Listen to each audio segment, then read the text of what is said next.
जय श्री कृष्ण।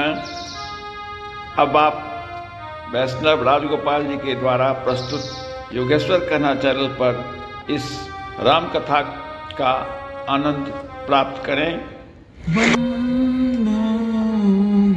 गुरुपद पदम पराग सुरुचि सुबास सरस अनुराग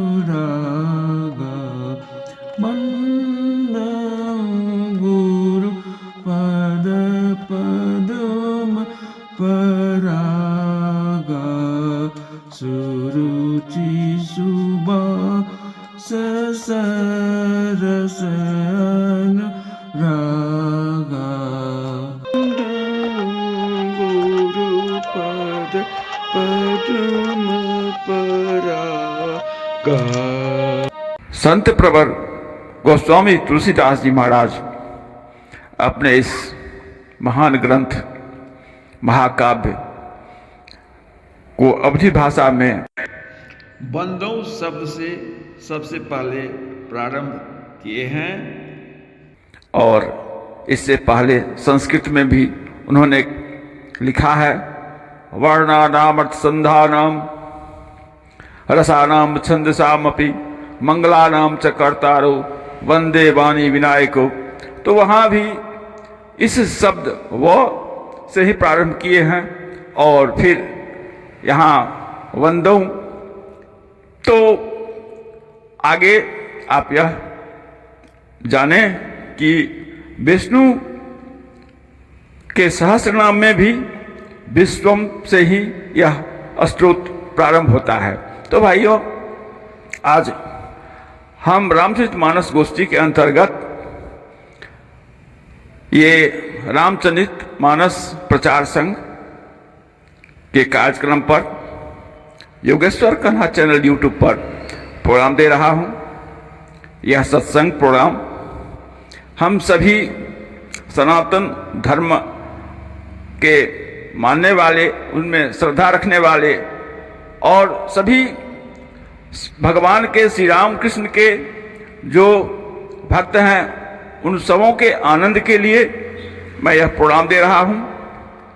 तो भाइयों, रामचरितमानस में यह गुरु वंदना से गोस्वामी जी प्रारंभ करते हैं और प्रार्थना करते हैं कि हे गुरुवर, बंदौ गुरु बंदौ गुरु।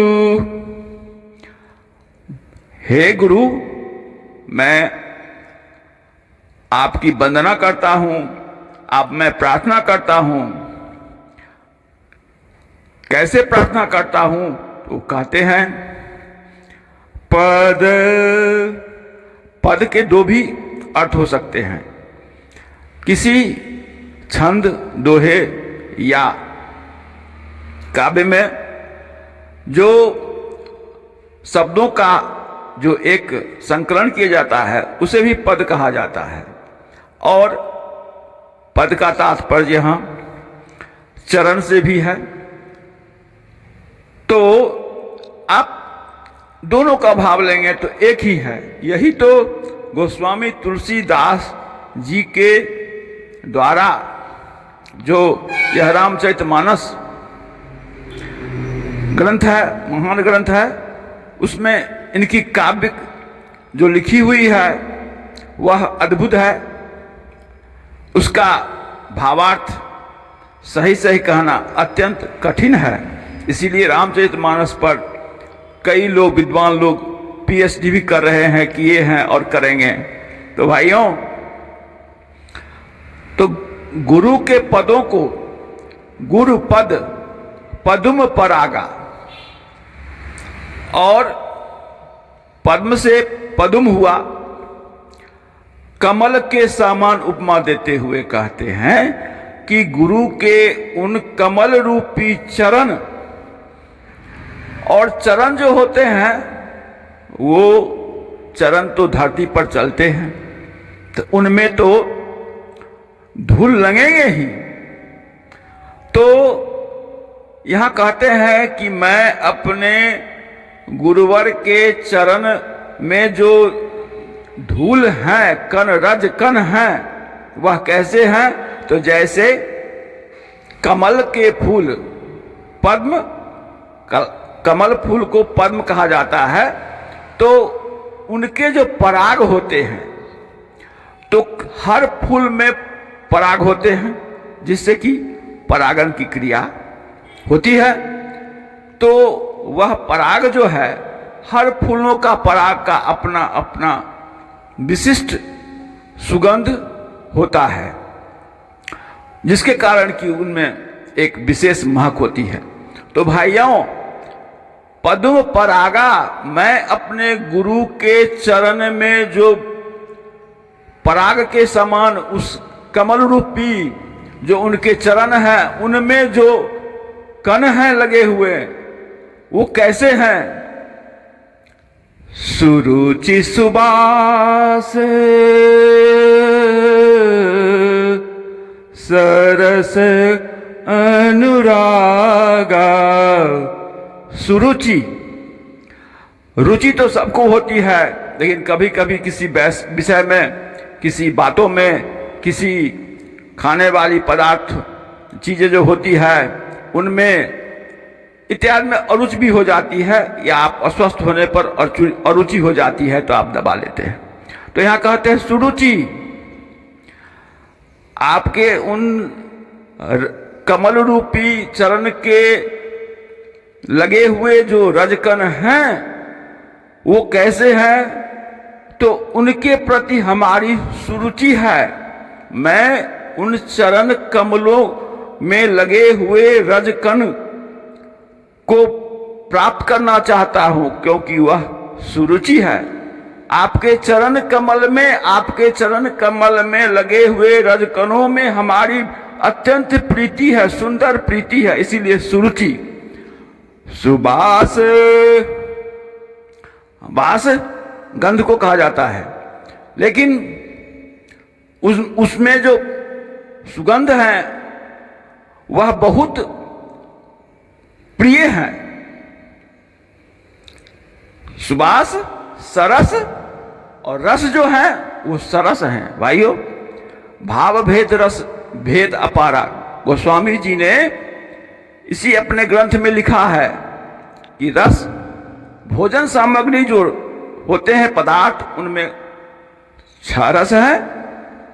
खटरस जिसे कहते हैं, खट्टा, मीठा, तिक्त, मधुर इत्यादि। लेकिन भाववाचक संज्ञा में या किसी लेख में या किसी विषय, कहानी इत्यादि में भी भाव होते हैं।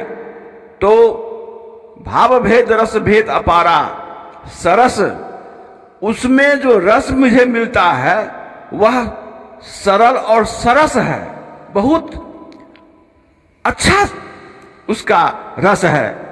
जैसे वीर रस होता है, तो वीरता का जहां वर्णन होता है तो कहते हैं ये वीर रस से भरा हुआ है। कहीं प्रेम की बातें होती है तो प्रेम रस है, कहीं भक्ति है तो भक्ति रस है। इसी तरह से भाव भेद रस भेद अपारा। तो यहां गोस्वामी जी ने यह कहते हैं कि सरस अनुराग, ऐसा रस है कि उन रसों में मेरा अत्यंत अनुराग है। राग मतलब होता है प्रीत, चाह, वह चाहे जिस वस्तु का हो, आपको खाने पीने की वस्तु में हो या कथा प्रवचन संगीत इत्यादि में आपका हो, किसी भी विषय में जो राग होता है, अटैचमेंट होता है, वह 2 तरह के होते हैं। एक होता है विराग, जिसे हम कहते हैं वैराग्य। वैराग्य बिना राग का, जो साधु लोग होते हैं तो वो कुछ कहलाते हैं बैरागी, यानी कि उनको राग नहीं है किसी वस्तु में, किसी खान पान इत्यादि संसार इत्यादि वासनाओं में। उन जिनका राग नहीं है वह वैराग्य है। तो लेकिन गोस्वामी जी कहते हैं कि हम क्या हैं, तो हमको राग है। कैसा राग है? बहुत ही सूक्ष्म राग है। अनुराग, अनु का मतलब होता है the smallest particles of any matter. किसी भी पदार्थ का सबसे सूक्ष्म जो कण है वह अणु होता है, और अणु से भी सूक्ष्म जो होता है वह एटम कहलाता है आज के वैज्ञानिक भाषा में। लेकिन यहाँ समझिए अत्यंत सूक्ष्म, किसी वस्तु के यथार्थ को जानने के लिए उसको सूक्ष्मता से जानना पड़ता है भाइयों। आपको रोग है, कौन सा बैक्टीरिया आपके शरीर में इन्फेक्शन किया है पता नहीं चलेगा, आंखों से पता नहीं चलेगी, लेकिन उसी को जब माइक्रोस्कोप पर देखते हैं तो उससे सूक्ष्म यंत्र से, सूक्ष्म बुद्धि से जब उसका ऑब्जर्वेशन होता है, उसका अन्वेषण होता है, तो पता चलता है कि यह तो कहने का तात्पर्य यहां है कि अनुराग, राग कैसा है? बहुत सूक्ष्म, यानी आपके हे गुरुवर आपके चरण रज में क्या खूबियां हैं, उनमें क्या गुण है, उसको अन्वेषण करके मैं जानता हूं कि उसमें मेरा अत्यंत अनुराग है, क्योंकि मैंने उसे जान लिया है। तो भाइयों, इस विषय में फिर आगे हम अगले प्रवचन में कहेंगे कि आगे जो भगवान की स्तुति करने के बाद अमिये मूरी में चूड़न चारू समन सकल भव रुज परिवारू। अमिये मूरी में चूड़न चारू समन सकल भव रुज परिवारू। ये हम दूसरे दिन व्याख्या करेंगे। आप पुनः आइए कि इसका भावार्थ पुस्तकों में तो लिखी हुई है ही, और विशेष आनंद के लिए आप यहाँ आइए इस YouTube चैनल पर। हमारे प्रोग्राम वैष्णव राजगोपाल जी के प्रवचन जो है हमारा प्लेलिस्ट में, उसमें आप आइए और इस प्रोग्राम का आनंद लीजिए। तो धन्यवाद। जय कृष्ण, जय भारत, जय जनता जनार्दन, सनातन धर्म की जय हो। जय भारत माता। ओम हरिओम तत्सत। ओम सत्यम Shivam Sundaram. Thanks for your watching, all my dear friends and audience. Please, I request to visit next program. Sure.